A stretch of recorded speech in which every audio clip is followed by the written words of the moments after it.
Welcome to the Heartbreak to Happiness Show with Sara Davison. If you're struggling with a breakup and you feel shocked, angry, betrayed, devastated, or sad and alone, then this podcast is for you.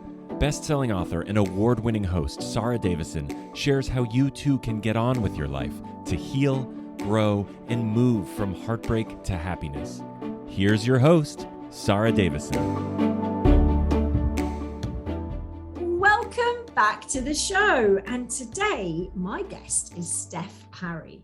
Steph is a TV and theatre actress from North Wales. She's appeared in numerous West End shows, including Wicked, Mamma Mia, 42nd Street, Billy Elliot, and she's currently starring in Mamma Mia, The Party at the O2, as the lead role of Kate. In 2018, she made national news headlines when she ran from her dressing room at 42nd Street to take over the role of Donna in Mamma Mia at a moment's notice when the leading lady sustained a head injury 15 minutes into the show. Steph's also appeared in many of the UK's favourite shows, including Casualty, Emmerdale, and Unforgotten.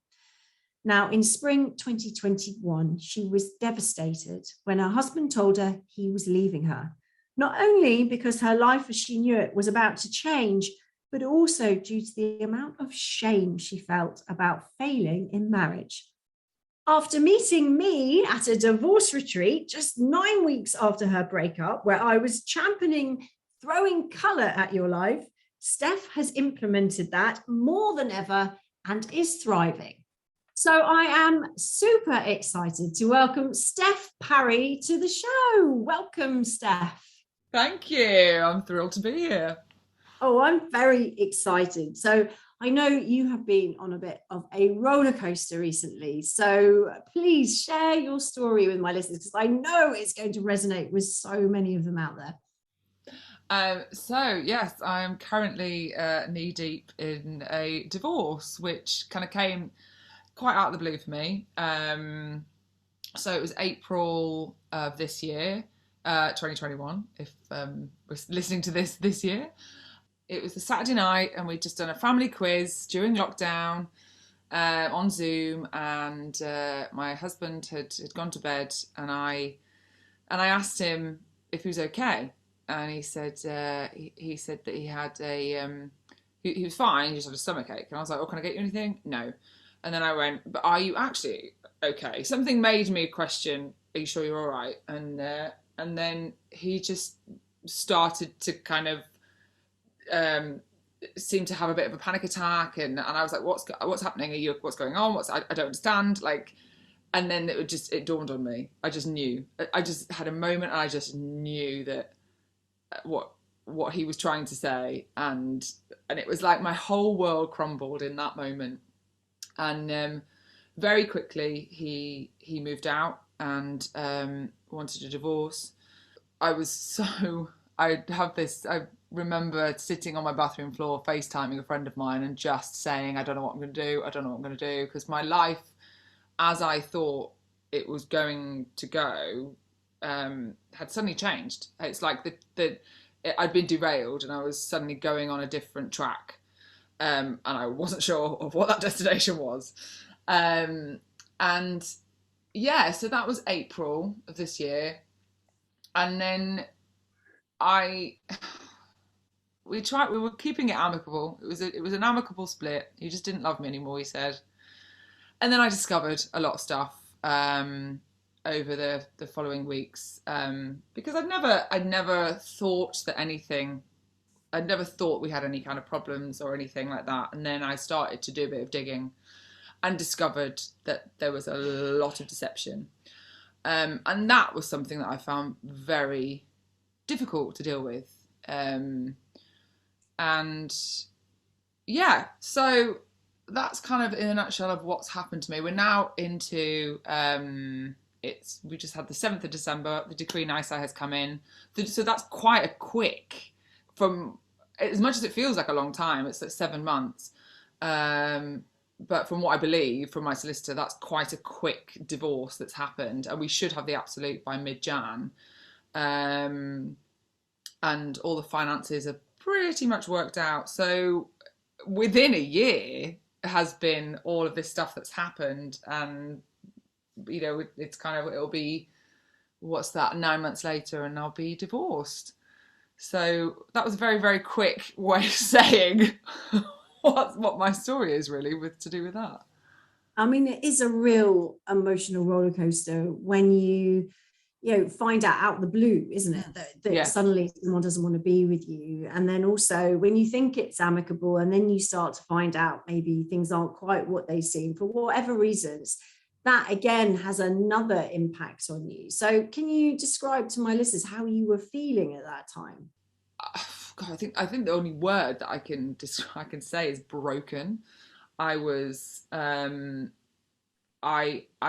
never understood anxiety. I've never understood what anxiety is, and people say I get anxious and all that kind of stuff, and I've never been somebody who suffered from that until when I think about those first 2 weeks after it happened. I wasn't eating. My sleep was just like, was so sporadic. I was getting a couple of hours a night if I was lucky. My heart rate, honestly, there was times where I thought my heart was going to burst out my chest. And because I'm somebody who, I love the gym, and I do CrossFit, and I go to a gym where there's loads of people there and stuff, and I kind of threw myself into the gym, which initially was not the best idea. And I remember doing a box that was like a box jumps, and I was jumping over this box, and I think I looked at my watch and my heart rate was 212, and I just was like, oh my God. And I just sat down, and the trainer was just like, Steph, like, because people had started noticing, because at this point I wasn't, my really close circle knew, but like everybody who I see daily had no idea. Yeah, so those initial feelings were feelings of that I was never going to get through this. That this was never going to be resolved, and my life was over, kind of those feelings, which now I kind of think about and think, oh wow, like I can't to look back on that and to talk about that and be like, gosh, that I was in a really dark place, which I'm sure anybody listening to this, and that's how I started to get through it, was by seeking out things like this. Yeah. I mean, it is like you say, it's a dark time, and unfortunately it is part of the healing process. We have to go into that place of grief and overwhelm and sadness in order to sort of grieve the end of that relationship, because it is like a bereavement in a way. But you've also got the added shock there that it suddenly changed for you. It was just suddenly one conversation, and suddenly your whole world is tipped upside down, which you weren't prepared for. So, I think a lot of people listening will really resonate with that. And thank you for sharing. I mean, I think it's really common to find a coping strategy. And going to the gym, I know that was one of my things. And I threw up on the treadmill because you're pushing yourself so much to almost distract yourself from that pain, and your body can't cope. And quite often, that full-on hardcore exercise that you were talking about there, pushes us too far because we're too adrenalized anyway. And then that just pushes us into either panic attacks or just vomiting or, whatever it is. So again, it's about, like you say, listening to your body and seeing what's going to work for you at those times. I mean, I guess, for a lot of people, this is really going to help them because you might have seen you on the TV or might have seen you on stage, seen your career, follow you on Instagram, and to know that, you've been through those emotions and they were real for you too, I think it's really inspiring. So thank you for sharing that. So I should probably actually say this to you. So this happened on the Saturday. On the Monday, my agent phoned me with an audition for Casualty. And I was literally like, I don't know how I'm going to do this. I do not know how I'm going to make this work. And the part was for a woman who, she was a marathon runner, and she couldn't stop running because her and her husband used to run together, and her husband had now died. And I was like, oh my God, like how? And it just ended up being like, and I remember, and it was as I was starting to discover things too, and I just was like, I can't concentrate on this script. And my friend, I was like, can you just test me on these lines? And she literally sat me down and just said, do not let him ruin the biggest audition that you've had. Like, do not let him take this away from you. You need to go in there and you need to do your best. And it was thanks to her and thanks to another a director's friend of mine who literally just directed me through my audition tape, and then I booked it. And for me to literally be kind of a couple of days after he'd left, to then get my agent ringing me with this great job, and it was just like just a small bit of validation of like, you're going to be okay, like, and you've got this, and you've got a support network around you that are helping you, and he isn't everything. Yes. There's other stuff that is important to me and that I'm capable of, and yeah. I always think it's fascinating how when you get out of something that you may not even seen that it was holding you back, but if he wasn't committed to you in the way that you were to him, there would have been on some level, some unconscious level, you would have felt that there was something somewhere that wasn't really fulfilling for you, because that's just how it works, isn't it? If you're not being loved, even though you love, you're not 100% happy. So that's something that can be difficult. But noticing the signs of when that's gone, and then suddenly there are great things, opportunities that show up that maybe you wouldn't have seen, or you wouldn't have noticed, or you wouldn't have taken part in. I mean, all credit to you for digging deep, though, because when you are going through that initial trauma, it's incredibly hard. So how did you dig deep? I mean, I know you mentioned friends there. Do you think support team is critical to you in those times? I don't know. I was so lucky. I was so lucky to have the people around me who I had, who were just there to help, just to, like, I had friends that just like dropped everything and just came and like, cooked dinner for me because I was like refusing to eat. And my two director friends who were like, come round and we're literally just going to tell you what to do. And it was, just learn the lines, and everything else you'll be able to access will guide you through it. And it's also, I think, a little bit of being able to be in the moment. So to be able to be in the moment that you're in right then, and it's like, right now, all I've got to do. And I've heard this a few times actually, and I hear it. I think it was somebody I was listening to on one of your podcasts, and it was a woman who talked about her children, and she was like, I had to be there for my children. They gave me the distraction. They just needed feeding and watering at that point. So that's what I had to do. And for me, it was like, at this point, I have to do the best audition tape that I can possibly do in this moment. And that's all I've got to do. Nothing else matters right now. It's just this. So I think it's taking those little bits, right? I can control this right now. I can't control all this other stuff that's going on in my life, but this thing here, I can do. So I think it was a bit of that, really. I love that. It's very good advice, actually, just focusing on what you can control, where you do have to step up, because obviously, if you've got kids, then that isn't his. And my son was one when I found out that my husband didn't want to be with me anymore.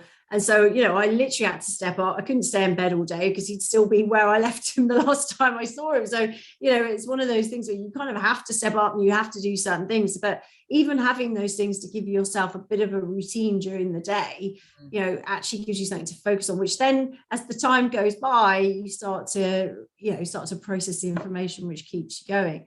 But talking about kids there, I know that you had thought about having kids, hadn't you, with your husband at the time?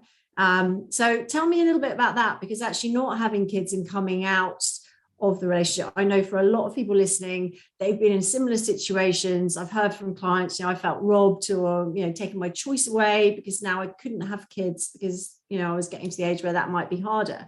So would you mind sharing with us how you feel about that? Yeah, I'm quite career driven, and was very much like, and I put off having children for quite a while. And it was always a bit of a bone of contention between me and my husband. And it was very much like he wanted to start a family, and I was like, I don't think I'm ready. But then kind of when like lockdown happened, and it just seemed like kind of divine timing of like, this is okay, well, this is it now. Let's do it. Let's go for it. And so we did start trying for children, and I got pregnant twice, and unfortunately lost both of those. I miscarried both of those pregnancies. And actually, the most recent miscarriage was a matter of weeks before he left. The most recent miscarriage was a matter of weeks before he left, which I found very confusing, because I was like, if you were going to leave, like, why were we trying for a child? Absolutely. And one of the things that I said to him when he did leave was that even though we were trying for children, and when the miscarriages happened, I was gutted. Like, it's not a very nice experience to go through for anybody. No, I've been through one myself, so I know it's very tough. Yeah. But so when he left, I felt very much like I said to him, you've taken the choice away from me. That's it now. I'm nearly 40. In order to have the time to meet somebody, to decide that that's what we want to do together, I'm probably going to be, potentially maybe not. But I felt like the choice had kind of been taken away. However, that was, I feel, a reaction a bit in the moment, because now I'm very much kind of the mind that I might just not carry a child, but that doesn't mean that I won't be a mum at some point. So that was just, I think, in that moment, a very emotional reaction. Whereas now I'm kind of like, oh, no, but this sounds, I feel quite, I don't know how I feel saying this, but I feel very like, if we'd have had a child together and I've now found out everything that I know, I don't know how I would have, I feel like the miscarriages were horrible, but I don't know how I would deal with that, if I'm honest. Yeah. And I'm glad to not have a tie to him, so that I've been able to move on. And I think that's, if I'm going to be brutally honest, that's kind of how I feel with that. Yeah. Well, I think we have to take control of our thoughts, and we have to find what is the silver lining. And for you, I think that's a really strong way of looking at it, because there's a lot of people who are listening right now are probably going, yes, exactly, that happened to me, and now I'm stuck and I've got to co-parent with someone who's just difficult and lied to me for so long. It's very difficult. So actually, to have the ability to have that closure and shut that door and never have to speak to them or communicate to them or see them at a family event ever again, there's definitely a huge silver lining to that. I'm sure a lot of people listening will go, yes, I wish my case was the same. But yeah, I mean, I think we've all got to find a way of processing whatever our situation, however tough. And miscarriages are incredibly difficult and emotionally challenging times. But I think it shows a real strength of character for you to be able to turn that into, well, actually, maybe everything happens for a reason, I guess. And that was, tough, but that could have been even tougher. So yeah, so it's a good way to flip it and to move forward. So, I mean, looking back now, Steph, I mean, you've come a long way in quite a short space of time. Yeah. Looking back to, those early days, I know you actually reached out for help, didn't you? And you went on a retreat. That's where we met initially, wasn't it? To share that, because I know going on a retreat or going to talk to somebody about this, for a lot of people, they find it very, very daunting. So tell us a little bit about how you made that decision. Well, so for the first, the first few weeks, I was, this broken mess, and as well, the thing that I think I found quite difficult is I don't have a massive amount of people in my circle who have got divorced, and so I started to kind of, there was a couple of women I knew at the gym that had been through similar, and so I was very much kind of talking to them about it, and because I think as well, and this happens, you feel like you're the only person who feels these feelings, and that you're the only person this has ever happened to, and nobody will understand. And my agent sent me Rosie Green's book. I think Rosie was a friend of hers. And she said when she first phoned me with that audition and realised that there was something wrong, and then she's like, oh, there's this book, I just found out what it is, and then I'd forgotten about it, and then it just appeared a few weeks later, and I read it. It was when we were having really hot days, and lockdown was still kind of coming out of it, and I was sat in the garden reading this book, and feel like going, oh, like resonating with so much. And that I think about that book, and I think about how that helped me so much, because it just it normalized so much of what I was feeling. And then I think I just then looked on Instagram at Rosie Green, and one of the first posts that I saw was this retreat. And it was in Reading, which is only like an hour away from me, and it was on a day that I was free. And I just was thinking, I was like, I meant to go on this. And I just booked it there and then. And so that will have only been about 4 weeks after, because it was about 5 weeks away. And then when I went on the retreat, I was only 9 weeks into the whole process. And I remember chatting to so many women, and they were like, you seem like you're like, how long have you been this? I was like, 9 weeks. And they're like, what? And I was like, I'm just not willing to let him have my life. So I'm moving on, and I'm here because, and I just remember you talking and saying about throwing colour at your life. And I was like, yes, that's totally what I've started to do. And I think I just was like, and I was baffled by the stories. I couldn't get over some of them that I was like, how do human beings do this to other human beings? I don't understand.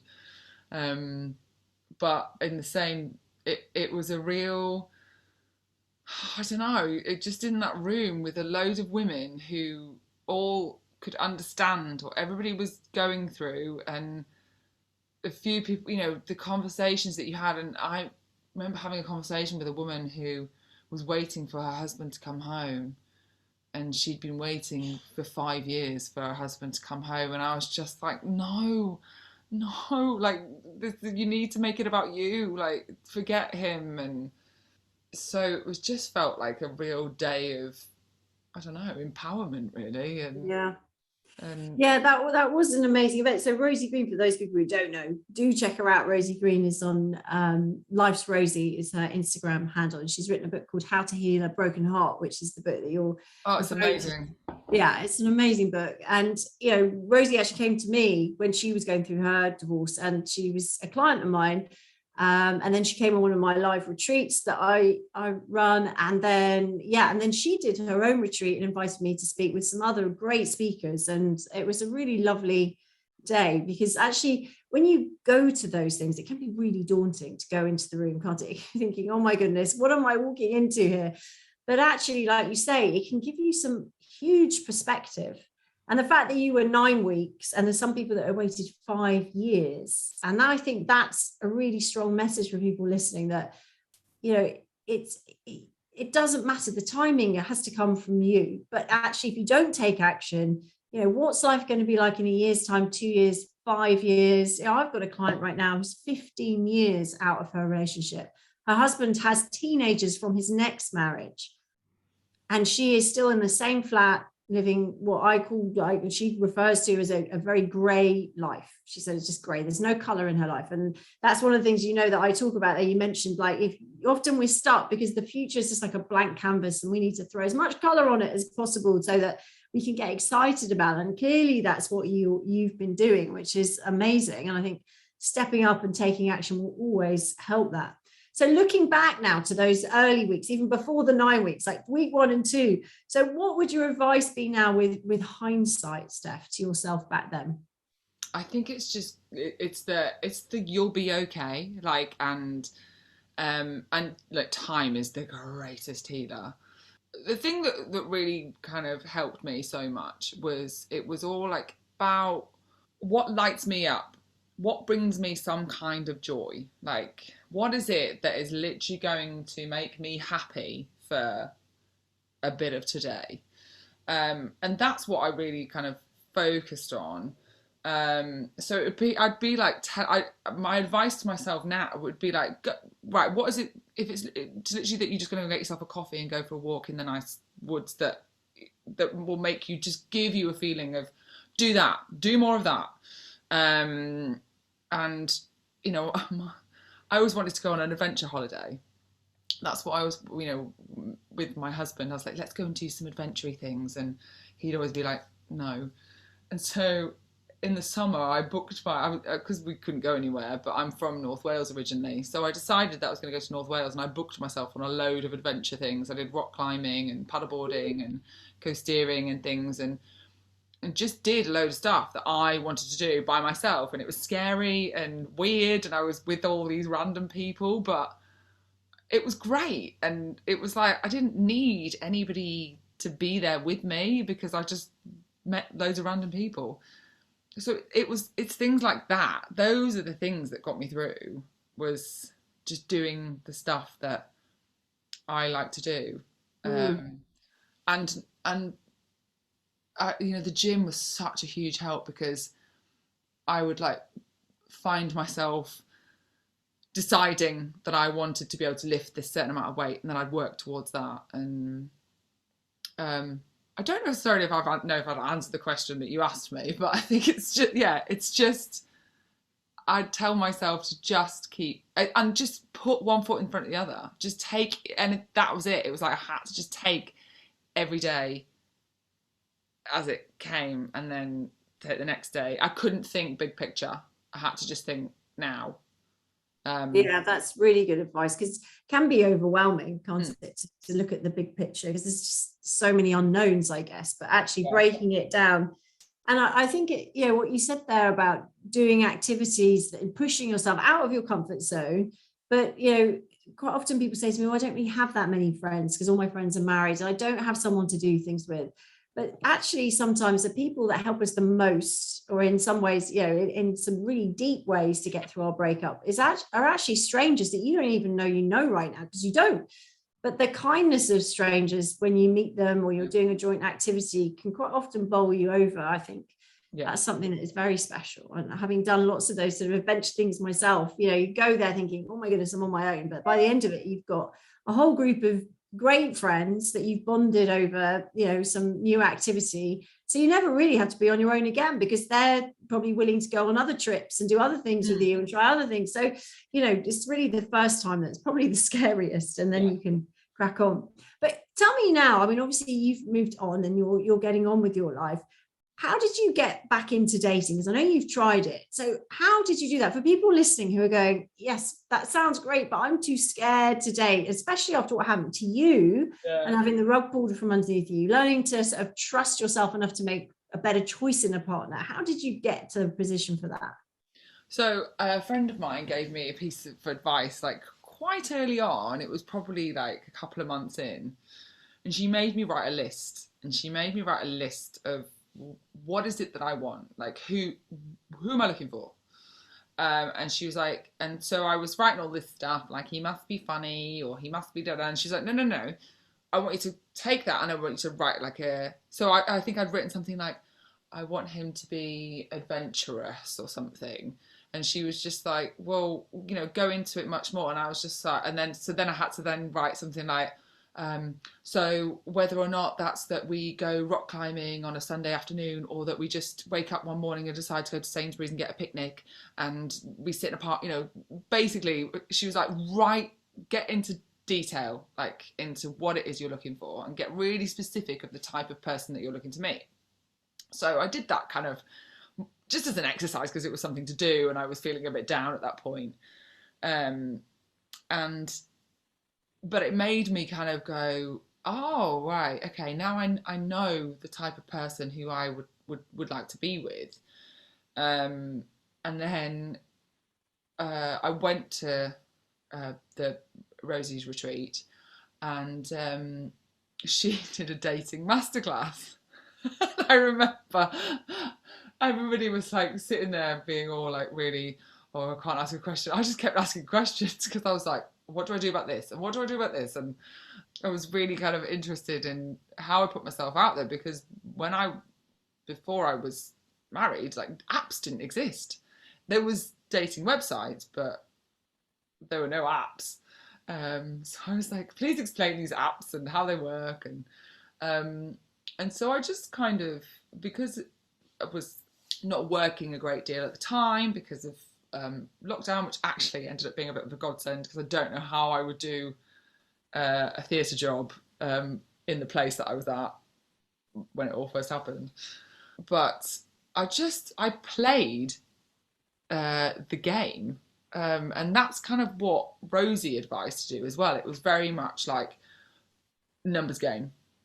And because where you're at when you've been through a breakup is, as you will well know, the rejection is just so much, I don't know, you're kind of a little bit more sensitive than perhaps you would be normally. So I had an awful experience actually where I'd been chatting to a guy for a while and then he ghosted me, and it just hit me hard. And I thought I was doing really well, but it was a really bad day. And a friend of mine had to kind of pick up the pieces that night. And that was when you kind of go, oh, okay, no, I am still I'm not quite as together as I think I am.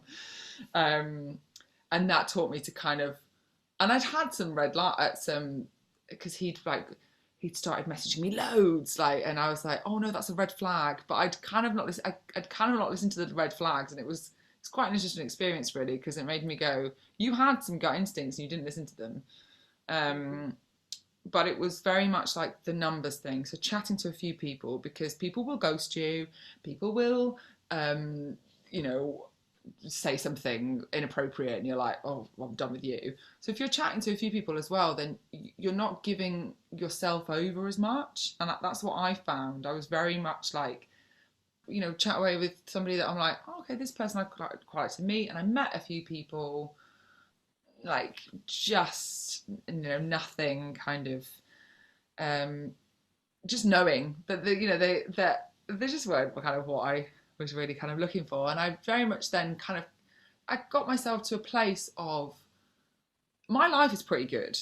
I'm happy. I'm happy with where I'm at. I'm happy with my circle of friends and my life, and somebody is going to have to come along and make my life better in order for me to let them in. And that's kind of where I got myself to. And I was like, I'm not going to give up this for I'm not. Somebody has to come in and take it up a notch, not come in and then make me have to, oh, I've got to not do that and not do that. And so that's kind of where I got myself to a place of with dating. I think that's really good advice, because a lot of people, when they go into dating world, is, well, how do I show up? Are they going to like me? Are they going to like this about me? Worried about certain parts of themselves. Are they going to find that attractive? Or, I've got kids, or I've got this or whatever.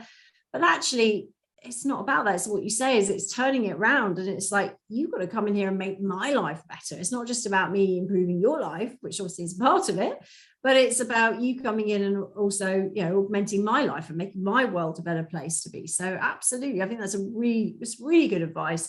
And practicing spotting the red flags. Again, dating apps are great for that. You can really hone your skills without even going to meet anyone, and just see if you're getting better at spotting those warning signs and trusting your instinct, as you talked about earlier.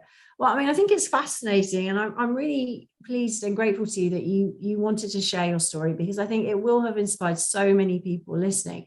And I know you share this on your Instagram. So tell us a little bit about how people can find you and follow what you're doing and your work. So I'm that Steph Parry on Instagram. I'm currently I'm in Mamma Mia the Party at the O2 at the moment, so I'm spreading the Aberjoy on a daily basis. That sounds like great fun, that's singing and dancing and all those things. It's something that make you happy even when you're having a tough day. Does that work for you? It does, yeah, it does. It's because of what the job is and how much I have to give so much to the audience to kind of, I always feel like I give over a part of myself, because I'm like, it's so important that you have a good time. If I'd have been doing that, because it closed because of lockdown, but if I'd have been doing that job in April, then I don't think anybody would have been having that good a time with me at the helm. Oh, well, thankfully I'm in a much better place these days, so it's all good. Awesome. Well, that definitely sounds like something from my bucket list. So I have one last question for you, Steph, that I ask all my guests. Mm-hmm. My podcast is called Heartbreak to Happiness. And I think it's really important to really define what happiness is for you, so that even when you're having one of those tough days, you can tap into that. So what is happiness for you? What's happiness to me? I think it's when you're kind of in flow, and when things just feel, it's like you're lit up. Like it's like your Christmas tree, and I'm wearing my Christmas tree jumper today, and somebody's just switched you on, and you can't help but, like, it's like that feeling, and it doesn't necessarily happen. I'm saying that, and it makes it sound like it's really big, but actually, I think sometimes you can, if you're just in a state of flow and in a state of acceptance of yourself and your and where you're at in that moment, then I think that's happiness, I think. Yeah, I totally agree. It doesn't need to be a massive thing, does it? It can just be just a sense of peace and calm sometimes. Yeah. Lovely. Well, thank you so much. Thank you for sharing. I know that you will have inspired so many people with your ideas and your thoughts. So thank you so much, Steph, for being a fabulous guest. Thank you. Thanks for having me. That's it for today's episode. Do head on over to @Steph Parry on Instagram to follow Steph and all her work and find out more about what she's up to. And I look forward to you joining me on my next episode.